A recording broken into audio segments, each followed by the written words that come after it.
প্রধানমন্ত্রী নরেন্দ্র মোদীর সফর ঘিরে নদিয়ার তাহেরপুরে জোর কদমে প্রস্তুতি।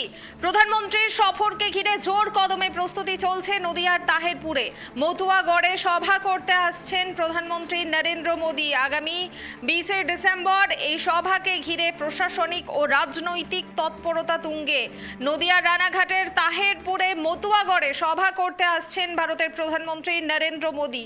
আগামী 20 তারিখ সকাল 10টায় তাহেরপুর নেতাজি সংঘের মাঠে এই সভা অনুষ্ঠিত হবে। প্রধানমন্ত্রীর এই সভাকে ঘিরে ইতিমধ্যেই জোর কদমে প্রস্তুতি শুরু হয়েছে। দফায় দফায় রাজ্য ও কেন্দ্রীয় প্রশাসনের পক্ষ থেকে সভাস্থল পরিদর্শন করা হচ্ছে। নিরাপত্তা ব্যবস্থা, মঞ্চ, দর্শক বসার জায়গা, ট্রাফিক নিয়ন্ত্রণ সবকিছু খতিয়ে দেখা হচ্ছে প্রশাসনের তরফে। এ বিষয়ে বিস্তারিত জানবো। এই মুহূর্তে আমার সঙ্গে টেলিফোন লাইনে রয়েছেন আমাদের প্রতিনিধি সত্যজিৎ। আগামী 20 তারিখ প্রধানমন্ত্রী নরেন্দ্র মোদী নদিয়ার তাহেরপুরে আসছেন সভা করতে। সামনেই রয়েছে বিধানসভা নির্বাচন, আর তার আগে নরেন্দ্র মোদীর এই সভা বিজেপির কাছে কতটা গুরুত্বপূর্ণ? দেখো, অত্যন্ত গুরুত্বপূর্ণ। তার কারণ তুমি জানো, সামনেই 2026 বিধানসভা নির্বাচন, এবং তার আগে প্রধানমন্ত্রী থেকে শুরু করে অমিত শাহ বা স্বরাষ্ট্রমন্ত্রী বা বিজেপির সর্বভারতীয় সভাপতি তারা যে বঙ্গে আসবেন এই সভা করবেন, এটা স্বাভাবিক। কিন্তু প্রশ্ন হচ্ছে নদিয়ার তাহেরপুর কেন?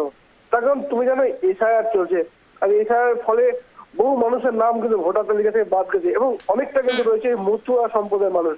আর ঠিক সেই কারণে আমরা জানি উত্তর 24 পরগনার বনগাঁ সহ নদিয়া জেলার বিভিন্ন অংশ কিন্তু মতুয়া সম্প্রদায়ের মানুষের বাস। আর ঠিক সেই কারণেই প্রধানমন্ত্রী সবার জন্য বেছে নেওয়া হয়েছে তাহেরপুরকে। অর্থাৎ এই তাহেরপুরের সভা থেকে মতুয়া সম্প্রদায়ের মানুষ যারা এই মুহূর্তে এছাড়া কিছুটা আতঙ্কে রয়েছেন তাদের বার্তা দেওয়া, পাশাপাশি বিজেপি সংগঠনকেও একটা বা সংগঠন যারা রয়েছেন বা বিভিন্ন নেতা কর্মীর মধ্যে একটা উদ্দীপনা তৈরি করা। এখন একদিকে যেমন মতুয়া সম্প্রদায় রয়েছে, ঠিক তেমনই নদিয়া জেলায় এমন একটি জায়গায় অবস্থান করেছে যেটাকে তুমি মধ্যবঙ্গ বলতে পারো। একদিকে যেমন উত্তরবঙ্গ রয়েছে, ঠিক তেমন দিকে দক্ষিণবঙ্গ রয়েছে, ঠিক তার মাঝখানে নদিয়া জেলায়। অর্থাৎ বিজেপিকে উত্তরবঙ্গ এবং দক্ষিণবঙ্গ দুই বঙ্গের নেতা কর্মীদের উৎসাহিত উজ্জীবিত করার জন্যই কিন্তু প্রধানমন্ত্রী এই সভা, এবং সেই সভা তাহিরপুরে বাঁচার কারণ এই মতুয়া সম্প্রদায়ের। আর এছাড়া যেহেতু চলছে, ফলে বিজেপি শুধুমাত্র অনেকেই বলছেন হয়তো বহু নাম বাদ গেছে, 18 লক্ষ নাম বাদ গেছে, তৃণমূল বিকাশ হয়েছে, কিন্তু বিজেপির মধ্যে কিন্তু চিন্তা পাচ্ছে। তার কারণ মতুয়া সম্প্রদায়ের বহু মানুষ কিন্তু তার নাম কিন্তু ভোটার তালিকার নেই। আর ঠিক সেখানেই একদিকে মতুয়া সম্প্রদায়ের মানুষদেরকে একেবারে সত্যজিৎ, এই যে মতুয়া ভোট ব্যাংক ধরে রাখার ক্ষেত্রে নরেন্দ্র মোদীর এই সফর বিজেপির কাছে কতটা গুরুত্বপূর্ণ? অত্যন্ত গুরুত্বপূর্ণ। তার কারণ তুমি জানো মতুয়া সম্প্রদায়ের মধ্যে একটা বিভ্রান্ত তৈরি হয়েছে প্রচন্ডভাবে।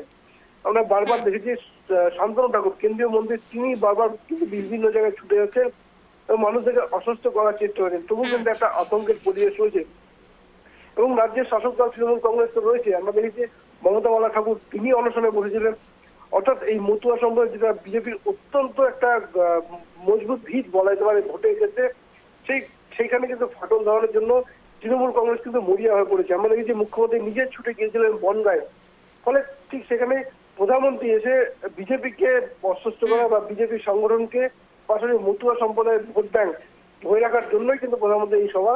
আর যেহেতু নদিয়া জেলা বাংলার একদম মাঝখানে পড়ে, আর ঠিক সেখানেই নদিয়া জেলাকে বেছে নেওয়া হয়েছে দুই বঙ্গের মানুষকে বা দুই বঙ্গের বিজেপি নেতা কর্মীদের উজ্জীবিত করার জন্য। এখন দেখা যাক এর ফল বিজেপি ভোট বক্সে কতটা তুলতে পারে। একেবারে সত্যজিৎ, নদিয়ায় এই যে বিজেপির সাংগঠনিক শক্তি বাড়াতে এই সভা আদৌ কি কোনো গেম চেঞ্জার হতে পারে? দেখো, গেম চেঞ্জার হবে কিনা সেটা তো সময় বলবে, ভোটের ফলাফল বলবে। কিন্তু যে চেষ্টাটা বিজেপি করে যাচ্ছে, তার কারণ দেখো ভোটে কিন্তু এখনো দিনক্ষণ ঘোষণা হয়নি এবং ভোটার তালিকাও কিন্তু এখনো প্রকাশ্যে আসেনি যে কোন ভোটার তালিকার উপর ভোট হবে। ফলে অনেকটা সময় রয়েছে।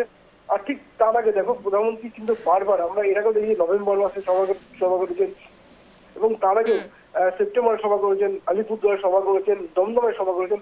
প্রধানমন্ত্রী কিন্তু বারবার এসেছে। অর্থাৎ 2021-এ যে বিজেপির মধ্যে যে একটা গ্যাপ ছিল, যে নেতা কর্মীদের মধ্যে বিজেপির যে জনপ্রিয়তা বা বিজেপিকে ক্ষমতায় নিয়ে আসার জন্য যে প্রয়াসটা ছিল, সেটা কোথাও ছিল ঘাটতি ছিল। সেই ঘাটতি কিন্তু মেরামতের জন্য বারবার আসছেন প্রধানমন্ত্রী নরেন্দ্র মোদী। এবং ঠিক সেই কারণেই যেহেতু মতুয়া সম্প্রদায় একটা অত্যন্ত গুরুত্বপূর্ণ বিজেপি ভোট ব্যাংক, এবং শুধুমাত্র যে উত্তর 24 পরগনা বা দক্ষিণ 24 পরগনা বা নদিয়া জেলার মধ্যে সীমাবদ্ধ নয়, বাংলার বিভিন্ন বিধানসভা কেন্দ্রে কিন্তু এই মতুয়া সম্প্রদায়ের ভোট রয়েছে। ফলে সেই ভোটটা বিজেপির ক্ষেত্রে কিন্তু একটা বড় ফ্যাক্টর। অর্থাৎ এই সেই ভোট ব্যাংক ধরে রাখার জন্য যেহেতু 26 এবং দেখো বিজেপির ক্ষেত্রে একটা কিন্তু কঠিন চ্যালেঞ্জ, কারণ যে বিজেপি আদর্শ করে শ্যামাপ্রসাদ মুখার্জি জন্ম এই বাংলায় এবং তাকে আদর্শ করে কিন্তু বিজেপি রাজনীতি করে এবং তার যে জন্মস্থান সেই জন্মস্থান বিজেপি যে দখল করতে না হবে, বিজেপি ক্ষমতা না ফিরতে পারে, এরা কোথাও বৃত্ত যেন অসম্পূর্ণ থেকে যায়, সেই বৃত্ত সম্পূর্ণ করতে কিন্তু বারবার ঝাঁপাচ্ছে। আর ঠিক সেই কারণে এবারে কিন্তু ঠিক একই রকম ভাবে কৌশল দিয়েছে বিজেপি। আর সেই কারণে দেখো প্রত্যেকটা সভা কিন্তু পরিকল্পনা মাফিক হচ্ছে। আমরা দেখেছি আলিপুরদুয়ারে সভা করেছে, তেমনই দমদমে সভা করেছে বিজেপি পুরনোগড়, আর এবারের সভা সেই নদীয়া জেলা অর্থাৎ উত্তরবঙ্গ এবং দক্ষিণবঙ্গ একদম মধ্যবর্তী এলাকা, ঠিক সেইখান থেকে যে নদীয়া জেলা কিন্তু একটা সময় কিন্তু বিজেপি কেন্দ্রীয় মন্ত্রী ছিলেন জুলুবাবু, ফলে বিজেপি নেতা কর্মীদের উজ্জীবিত করার জন্যই কিন্তু বারবার চেষ্টা করেছে, তা কিন্তু বোঝা যাচ্ছে কোথাও। সত্যজিৎ, সব মিলিয়ে নদিয়ার রাজনৈতিক সমীকরণে এই সভার প্রভাব কতটা দীর্ঘস্থায়ী হবে বলে তোমার মনে হচ্ছে? কারণ এখনো সময় রয়েছে বিধানসভা নির্বাচনের কয়েক মাস, সেক্ষেত্রে এই সভার প্রভাব কতটা দীর্ঘস্থায়ী হবে? দেখো, প্রথমত বাংলা রাজনীতিতে যেটা কখনো ছিল না, তা এবার যেটা এসেছে তা হচ্ছে মেরুকরণের রাজনীতি। এবং দেখি তৃণমূল কংগ্রেস সংখ্যালঘু ভোটকে ধরে রাখার প্রয়াস করছে, বিজেপিও ঠিক তেমনি হিন্দু ভোটকে, অর্থাৎ শুভেন্দু অধিকারীরা বারবার কিন্তু প্রত্যেক সবাই কিন্তু সেই বার্তা দিতে চলছে। এবার নদিয়া জেলার কথা যদি আমরা বলি, দেখো নদিয়া জেলা কিন্তু প্রচুর সংখ্যালঘু সম্প্রদায়ের মানুষের বাস রয়েছে, হিন্দু ভোট ব্যাংক তো রয়েছে। একদিকে যেমন শ্রী চৈতন্যদেবের পীঠস্থান, এই তুমি বলতে পারো নবদ্বীপ থেকে শুরু করে মায়াপুর, একটা ধর্মীয় একটা আওয়াজ রয়েছে। পাশাপাশি রয়েছে তাঁত শিল্পের কিন্তু অন্যতম সেরা কেন্দ্র রয়েছে শান্তিপুর, এবং সেটা যেমন রয়েছে ঠিক তেমনই যদি আমরা দুই সম্প্রদায়ের মানুষের বাস দেখি, সংখ্যালঘু ভোট কিন্তু অনেকটাই রয়েছে। আমরা পার্শ্ববর্তী নদীয়া জেলারই অন্যতম গুরুত্বপূর্ণ যদি বলি কৃষ্ণনগর লোকসভা, সেই কৃষ্ণনগর লোকসভা কিন্তু দেখো মুসলিম ভোট কিন্তু বড় ফ্যাক্টর আছে। আর যে কারণে বিজেপি কিন্তু হাড্ডাহাড্ডি লড়াই দিলে কিন্তু জয় কিন্তু পায়নি। এবং যেহেতু রানাঘাটটা আবার কিন্তু সব জায়গা এই মুসলিম ভোট ব্যাংক কোথাও যেন বড় ফ্যাক্টর হয়েছে। আর নদিয়া জেলার ক্ষেত্রে একদিকে যেমন ধর্মীয় ভাবে টেনে ধরা, ঠিক তেমনই শান্তিপুরের যে তাঁত শিল্প পৃথিবী জগৎ বিখ্যাত বলা যায়, সমস্ত কিছু মাথায় নিয়ে কিন্তু কৌশলে এগোচ্ছে বিজেপি। পাশাপাশি বিজেপি কিন্তু অন্দরের গোষ্ঠী কোন্দলে কিন্তু চরম আকারে রয়েছে নদিয়া জেলায় বিশেষ করে, ফলে স্বাভাবিকভাবেই একটা প্রশ্ন কিন্তু অনেকটাই রয়েছে বিজেপি। এবং এই নদিয়া জেলায় রাজনীতিতে বিজেপিকে আরো দীর্ঘমেয়াদী, আমরা জানি শান্তিপুরে এর আগে জিতেছিলেন 2021-এ জয় পেয়েছিলেন কিন্তু জগন্নাথ সরকার, যদিও তিনি লোকসভা আসন ধরে রাখেন, ফলে উপনির্বাচন হয়, তৃণমূল কংগ্রেস জয় ছিনিয়ে নেয়। এবং এবারের ক্ষেত্রে সেটাই কিন্তু একটা বড় ব্যাপার যে পাশাপাশি আমরা দেখি যে লোকাল বডি ইলেকশন থেকে শুরু করে উপনির্বাচন প্রত্যেকটা কিন্তু শাসক দলের জয় জয়। আর ঠিক সেই কৌশলটাকে ধাক্কা দেওয়ার জন্য কিন্তু ছকে ছকে এগোচ্ছে বিজেপি। এখন মতুয়া সম্প্রদায়ের মানুষ কিন্তু একটা বিজেপির উপর যথেষ্ট ক্ষুব্ধ, বিশেষ করে এসআইআর নিয়ে। এবং এনআরসির কথা বারবার বলা হলো, প্রশ্ন কিন্তু থাকছে এই ভোটার তালিকার নাম না থাকার জন্য। আর সেইটাকেই ধরে রাখার জন্য যেহেতু মুখ্যমন্ত্রী আবার ছুটে গেছেন বনগাঁয়, যে বনগাঁর ভোট ব্যাংক তৃণমূলে অত্যন্ত সংগঠিত ছিল, যেখানে ফাটল অনেকটা ধরে বিজেপি ছিনিয়ে নিয়েছে, আর সেখানে ধাক্কা দিয়ে মুখ্যমন্ত্রী ছুটে গেছিলেন। এবার আসছেন প্রধানমন্ত্রী নরেন্দ্র মোদী, এবং প্রধানমন্ত্রী আসার এইটাকে বিজেপির ভোট বাক্সে কতটা তুলে ধরতে পারে সেটাই এখন বড় প্রশ্ন। এখন সামনে 2026 তুমি জানো এসআইআর নিয়ে সক্রিয়তা চলছে, বিজেপিও কিন্তু পুরোপুরি ঝাঁপাচ্ছে, তার ভরসা সেই প্রধানমন্ত্রী নরেন্দ্র মোদী। এখন দেখতে হবে প্রধানমন্ত্রী এই সভার ফলে বিজেপির অন্দরে যে ফাটলটা সেটা কতটা পূরণ হয়। বেশ, ধন্যবাদ সত্যজিৎ। অর্থাৎ নদিয়ার তাহিরপুরে প্রধানমন্ত্রীর সভাকে ঘিরে রাজনৈতিক ও প্রশাসনিক তৎপরতা এখন চরমে।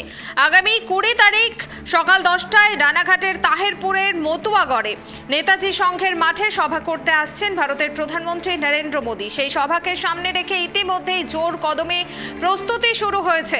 দফায় দফায় রাজ্য ও কেন্দ্রীয় প্রশাসনের তরফে সভাস্থল পরিদর্শন করা হচ্ছে। নিরাপত্তা ব্যবস্থা, মঞ্চ নির্মাণ, দর্শক বসার জায়গা, ট্রাফিক নিয়ন্ত্রণ সবকিছু খতিয়ে দেখা হচ্ছে। কোনো রকম খামতি যাতে না থাকে সে বিষয়ে বাড়তি নজরদারি রয়েছে প্রশাসনের।